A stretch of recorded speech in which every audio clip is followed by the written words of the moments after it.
उस दिन लेक्चर 1 बनाए थे जिसमें विस्कोसिटी के बारे में बताए थे। ये लेक्चर 2 होगा जिसमें हम लोग इलास्टिसिटी के बारे में जानेंगे, यानी सॉलिड के बारे में। तो जान लीजिए या elasticity, elasticity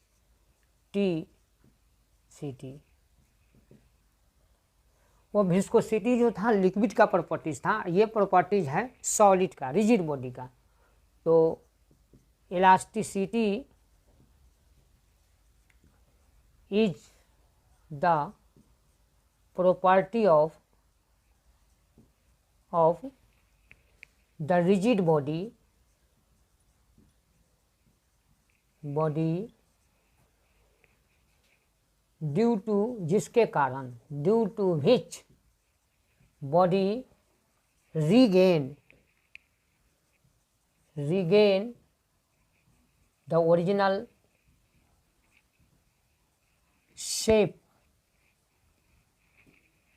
shape after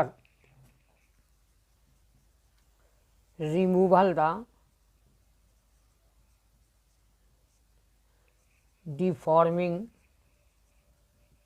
force। Deforming force का मतलब हुआ जिस फोर्स के कारण उसका शेप चेंज किया है, उस फोर्स को हटाने के बाद जो ओरिजिनल शेप पर चला आता है, जिस गुण के कारण, उस गुण को हम लोग कहते हैं इलास्टिसिटी। जैसे एज फॉर एग्जाम्पल मिट्टी को दबा दीजिए तो वो ओरिजिनल शेप नहीं लेगा, यानी मिट्टी में इलास्टिसिटी नहीं है। आप रबर का गेंद को दबा दीजिए तो फिर वो ओरिजिनल शेप पर आ जाता है, जैसे वो दबा देते हैं फिर इसका मतलब है कि उसमें वो गुण मौजूद है, लेकिन कितना मौजूद है ये नहीं पता, लेकिन उसमें वो गुण मौजूद है, यानी ओरिजिनल शेप ले लेता है वो। मेजरमेंट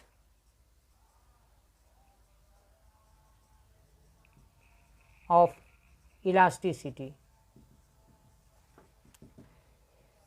तो किसी भी गुण का मेजरमेंट कोई साइंटिस्ट करता है, तो इसमें जो साइंटिस्ट आया था इस प्रॉपर्टीज़ को मेजर करने के लिए, जैसे इनर्शिया के प्रॉपर्टीज़ को मेजर किया था न्यूटन ने, तो उसी टाइप से इस प्रॉपर्टीज़ को मेजर किया है हुक्स ने, इसलिए हुक्स लॉ आ गया।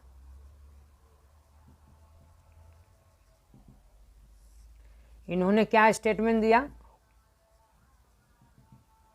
Under elastic limit,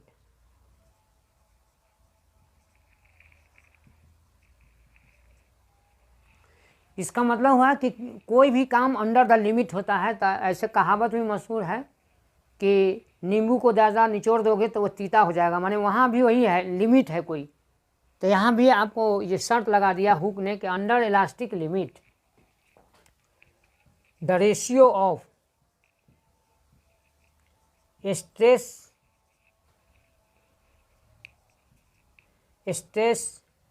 and the strain is constant, यानी स्ट्रेस ये कांस्टेंट होता है, जिसको ई से लिखा जाता है। This constant is coefficient of elasticity. यह हुक्स लॉ हुआ। अब आइए factors on which elasticity depends. अब किस किस फैक्टर पर यह डिपेंड करेगा? पहले टेम्परेचर, यानी with increase the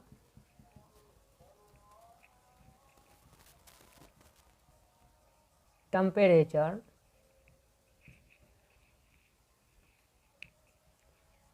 elasticity decreases.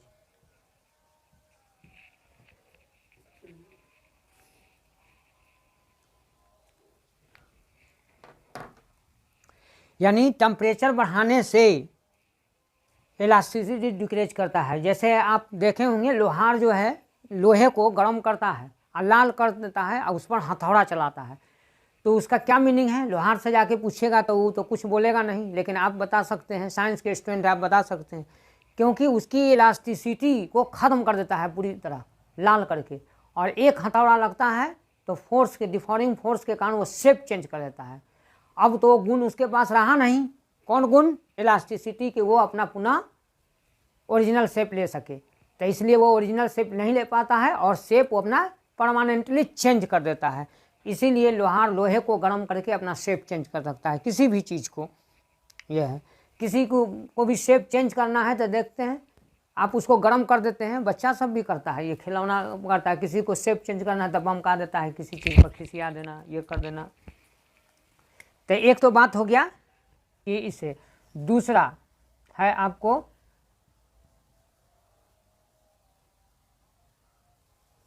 Hammering, यानी पीटना। किसी चीज़ को पीटने से, बार बार पीटने से उसमें जो है सो इलास्टिसिटी लूज कर जाता है। यानी हमर से बना hammering the body, elasticity decreases. बार बार उसको पीटने से उसमें इलास्टिसिटी गुण ये हो जाता है। जैसे कोई बच्चा में भी ये लागू है, अगर किसी बच्चे को बार बार आप डांटते हैं बार बार, तो वो आपसे डरना छोड़ देगा, यानी उसमें डर की भावना खत्म हो जाएगी। इसलिए फियर जितना कम मिलिए, आप कम कीजिए, तो उससे फियर मौजूद रहता है।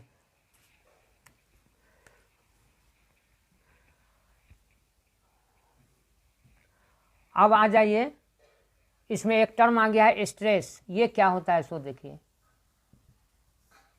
यह है the force applied on the body per unit area is called stress, यानी ये लाइक ए प्रेशर है।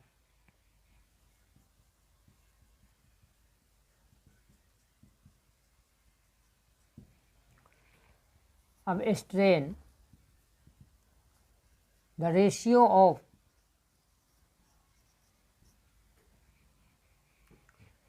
Change in shape to original shape.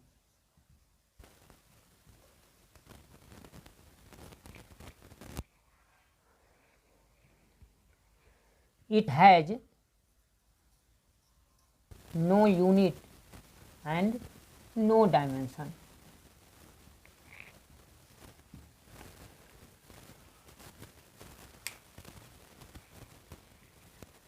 अब आ जाइए shape.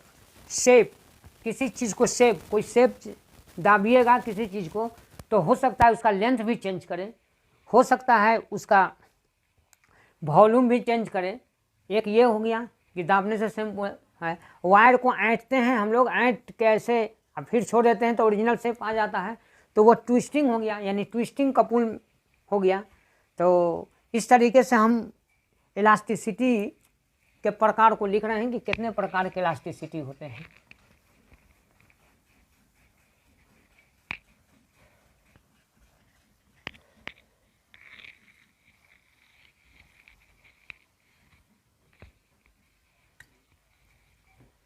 Types of elasticity.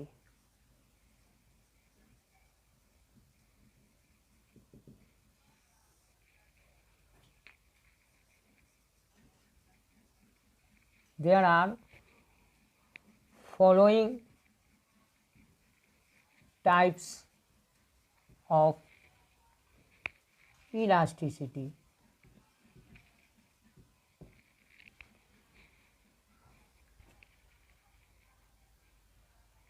That is elastic constant भी इसको कहते हैं, अभी आपको हम लोग दिखाए। Number 1 Young's modulus of elasticity, दूसरा है bulk modulus of elasticity. Bulk मतलब होता है वॉल्यूम, और ये हो गया मॉडुलस ऑफ रिजिडिटी, और चौथा है पॉइसन्स रेशियो।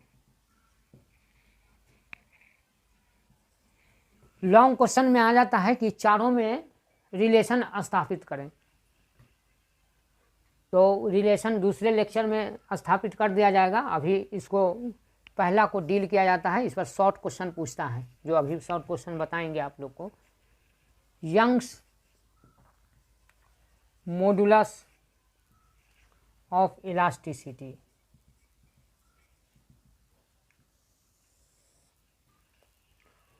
ये क्या है?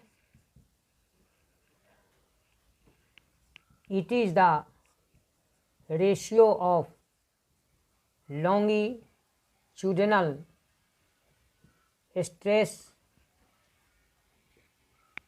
to longitudinal strain. It is denoted by y, यानी y बराबर हो गया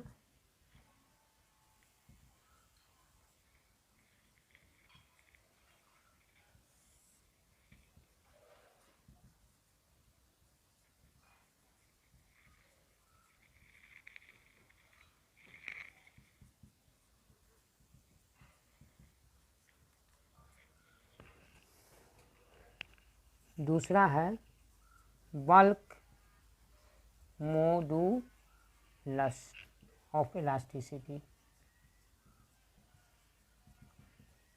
It is the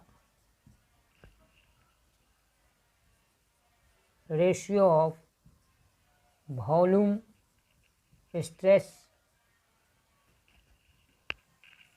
to volume strain.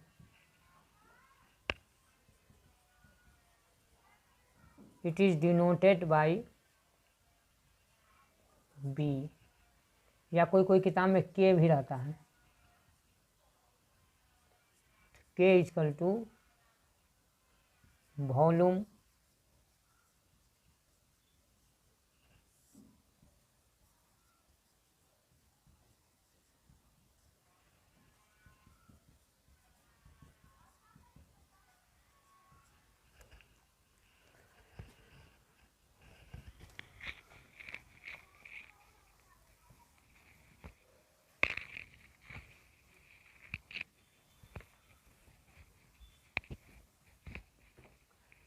अब modulus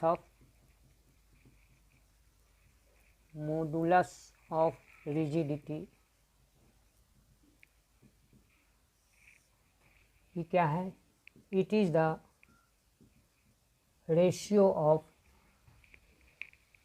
tangential stress to shearing angle.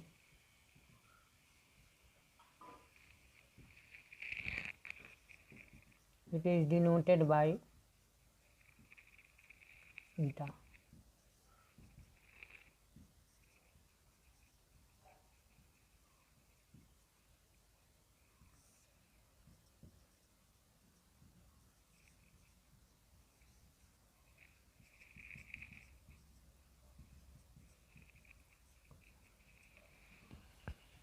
चौथा है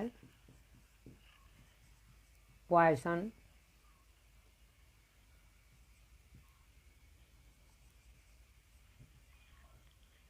ratio. It is the ratio of lateral strain to longitudinal strain.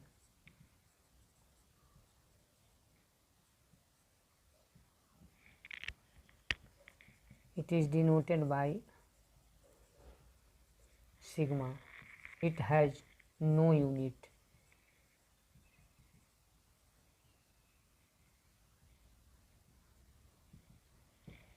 ये उसका definition हो गया।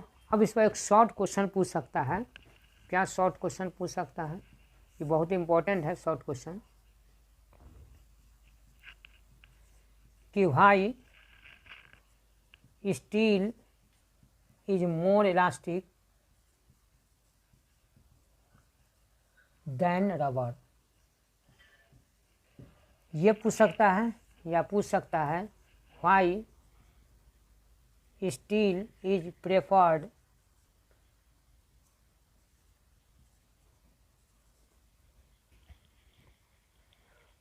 for making the spring, not the copper wire।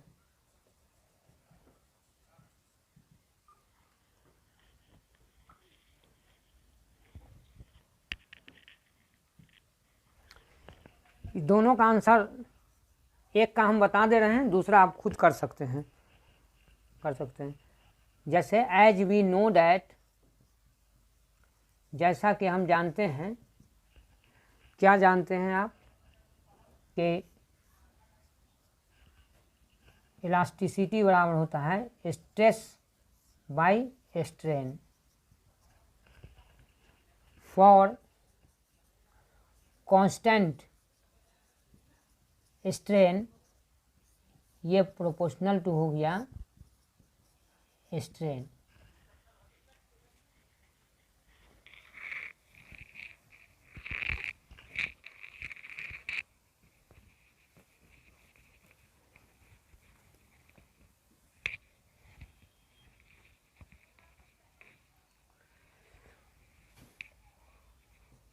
For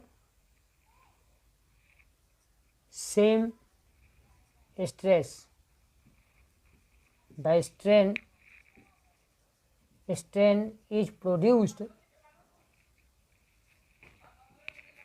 in copper is larger than that of steel।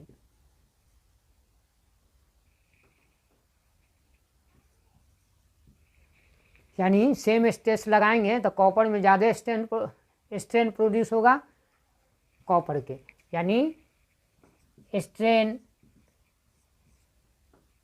Steel less than strain copper. और आप जानते हैं कि universally proportional है, इसका मतलब इसलिए Y S greater than Y. 10 steel is more elastic than copper, so the steel is preferred for making the